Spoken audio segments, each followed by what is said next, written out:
प्रधानमंत्री बने होंगे, उन्होंने गरीबी हटाओ के नारे भी दिए होंगे और वो नारे सुन करके जनता को जो है वो प्रभावित करके शायद सत्ता के सिंहासनों पर भी बैठे होंगे, लेकिन उनकी प्राथमिकता गरीब के जीवन में परिवर्तन लाने के लिए संपूर्णता और समग्रता के साथ योजना चलाना नहीं था।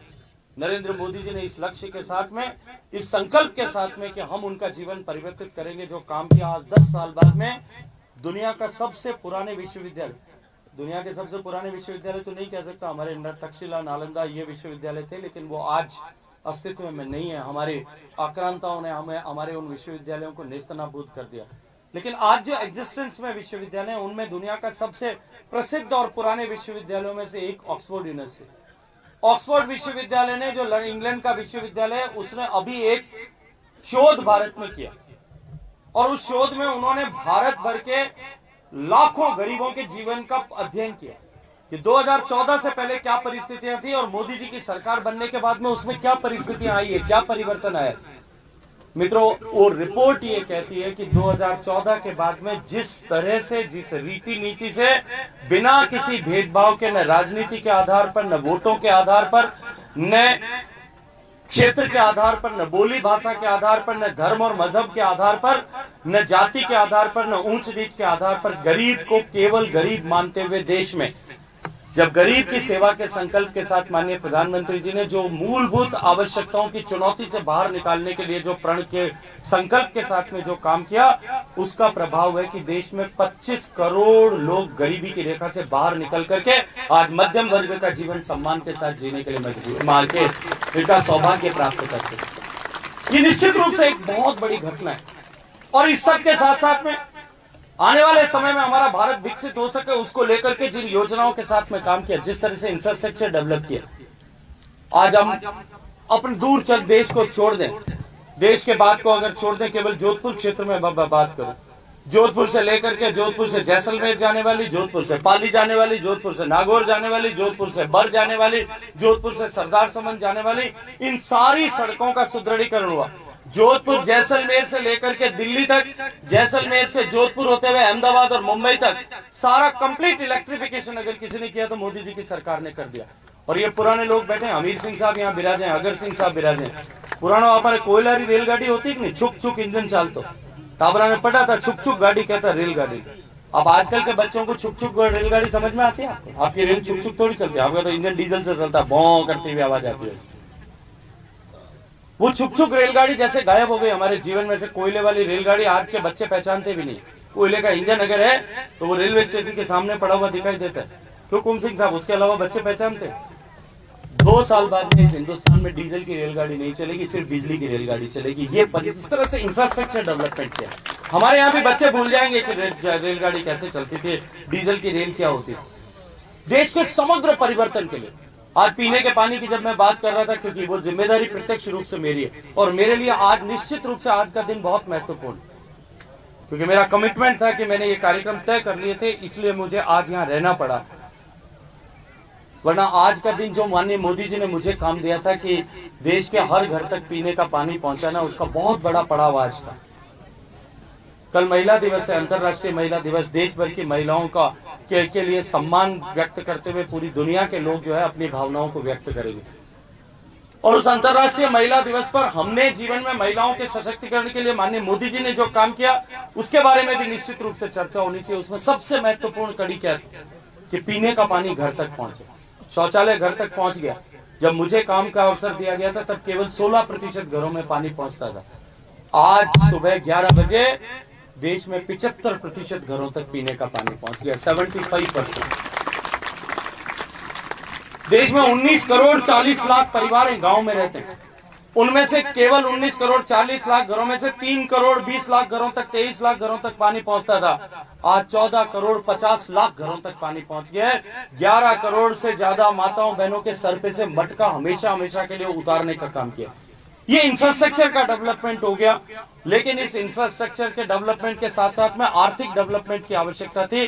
देश की अर्थव्यवस्था जो दुनिया में 10 बड़ी अर्थव्यवस्थाओं में सबसे कमजोर अर्थव्यवस्थाओं में से एक थी, आज फ्रेजाइल 5 से हिंदुस्तान की अर्थव्यवस्था टॉप 5 इकोनॉमीज में पहुंच गई।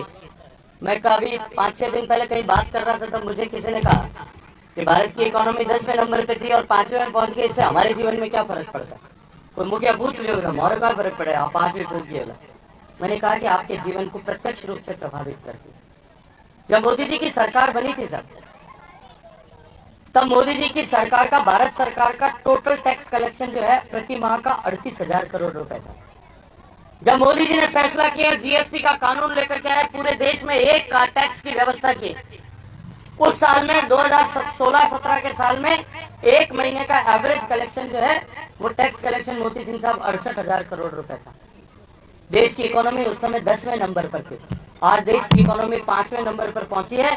पिछले महीने का टैक्स कलेक्शन जो है 1,84,000 करोड़ रुपए, और वो जब 1,84,000 करोड़ रुपया देश की सरकार के पास में आता है और वो सरकार ईमानदारी से काम करती है, तब आपके घर में नल पहुंचता है, तब आपके घर में गैस का चूल्हा पहुंचता है, तब आपके घर में शौचालय पहुंचता है, तब आपको कोरोना के समय में मुफ्त टीका डेवलप करके देश के हर एक आदमी को टीका दिलाने का काम देश की सरकार करती है।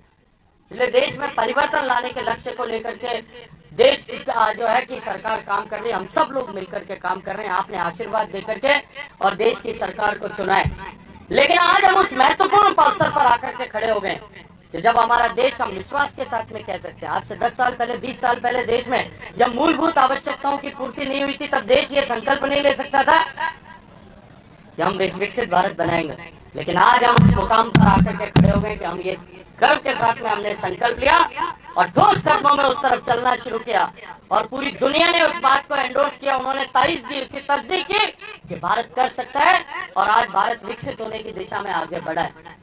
और मैं इन विद्यार्थियों से ऐसे महत्वपूर्ण अवसर पर ये कहना चाहता हूँ, खूब पढ़े, खूब पढ़े, खूब पढ़े, क्योंकि आपको जो भी जीवन में आपने अपने लिए लक्ष्य तय किया है, किसी को आईएएस बनना होगा, किसी को आरएएस बनना होगा, किसी को थानेदार बनना होगा। अभी एक दिन में एक में एक गांव में गया कौन सा, तो मैं उठे कहे कि यूं ही पूछ लियो, तो टावर बैठा कक्षा में, मैंने पूछ लियो मैं कि भाई थारे कहाँ बनने, तो वो कैसा, हमारे तो पुलिस बनने। तो मैं कि भाई पुलिस में, टावर हो छोटा सा, कोई 7-8-9 साल रहो, मैं कि भाई पुलिस में कहाँ बनना, एसपी बनना, थानेदार बनना, कहाँ बनना, कहने तो हमारे तो सिपाही बनना। मैं कि क्यों बनना, कैसा डरा ठोके मजे बना रहे। तो उसको जो भी कुछ लक्ष्य आपने तय किया हो, क्योंकि आप में से ही कुछ लोग मिलकर के आगे इस देश के नीति निर्धारक बनेंगे, कोई सांसद बनेगा, कोई विधायक बनेगा। और ये मेरी जो बहनें बैठी है ना, आने वाला समय आप लोगों का है, क्योंकि माननीय मोदी जी ने संसद में कानून पारित करवा दिया है कि अब आने वाले टाइम में 33% विधायक और 33% सांसद मात्र बेटियां और बहनें ही बन सकेंगी। उनके लिए रिजर्वेशन हो गया। तो आप में से कोई शायद सांसद बनेगा, आप में से कोई विधायक बनेगा, आप में से कोई कलेक्टर बनेगा, आप में से कोई जो है एसपी बनेगा, कोई थानेदार बनेगा, कोई खिलाड़ी बनेगा, कोई देश का नाम जो है मिताली की तरह देश का नाम रोशन कर रहा होगा, कोई कल्पना चावला की तरह रोशन कर रहा होगा, कोई आप में से जो है सचिन तेंदुलकर की तरह नाम रोशन कर रहा होगा, कोई विराट कोहली बनेगा। जो कोई भी लक्ष्य आपने तय किया अपने लिए, बिना किसी खौफ के, बिना किसी भय के, अपने मन में अपने लिए एक लक्ष्य तय करो और अपना संपूर्ण उसमें समर्पित कर दो। जो कुछ भी आपके पास में 100% अपना जो है उसमें समाहित कर दो, वो लक्ष्य आप प्राप्त करेंगे। और जिस दिन लक्ष्य प्राप्त करेंगे उस दिन आप अपने आप पर गर्व करेंगे, आपका परिवार आप पर गर्व करेगा, आपका समाज आप पर गर्व करेगा, और निश्चित रूप से देवराज शिक्षण संस्थान भी गर्व करेगा कि हमारा विद्यार्थी जो है आज उस मकाम पर जाकर के खड़ा हो गया कि देश और दुनिया उसको गर्व के साथ में। और ये अपॉर्चुनिटी आपके पास में, इससे पहले की पीढ़ी के पास में अपॉर्चुनिटी नहीं थी। आप हम सब लोग ग्रामीण परिवेश के लोग हैं, आपकी माताओं के पास में, आपकी काकी मासी, उनके पास में ये अपॉर्चुनिटी नहीं थी।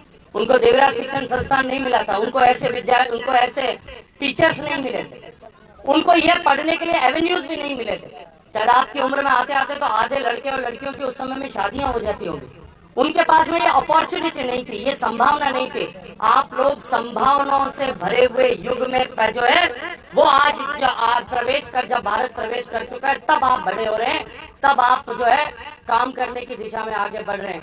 इसलिए भारत का भविष्य अपने आप को मानते हुए आप अपने आप को जो कुछ भी अपने लिए तय किया है, अभी तो 12वीं की परीक्षा देनी है, लेकिन जीवन में अपने लिए जो कुछ तय किया है उसके लिए अपने आप को समर्पित करें। इस आशीर्वाद के साथ में, इन शुभ वचनों के साथ में एक बार फिर श्रद्धेय कान सिंह साहब का, आदरणीय सौभाग्य सिंह साहब का और आदरणीय प्रधानाचार्य नक्ताराम जी का मैं हृदय पूर्वक धन्यवाद करता हूँ जो समय तय किया था विद्यालय के कार्यक्रम में समय से देर से आना अपराध है।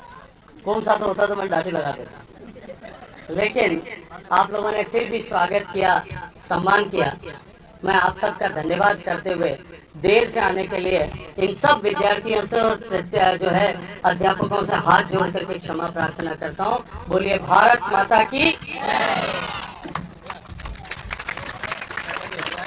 तूफान कितना भी हो हाथ उठाए रखना, दलदल कितनी भी हो पैर जमाए रखना। कौन कहता है चलने में पानी नहीं रुकता, बस बर्फ जमने तक चलने के नीचे हाथ लगाए रखना। आदरणीय मंत्री महोदय जी को आगे कार्यक्रम के लिए प्रस्थान कर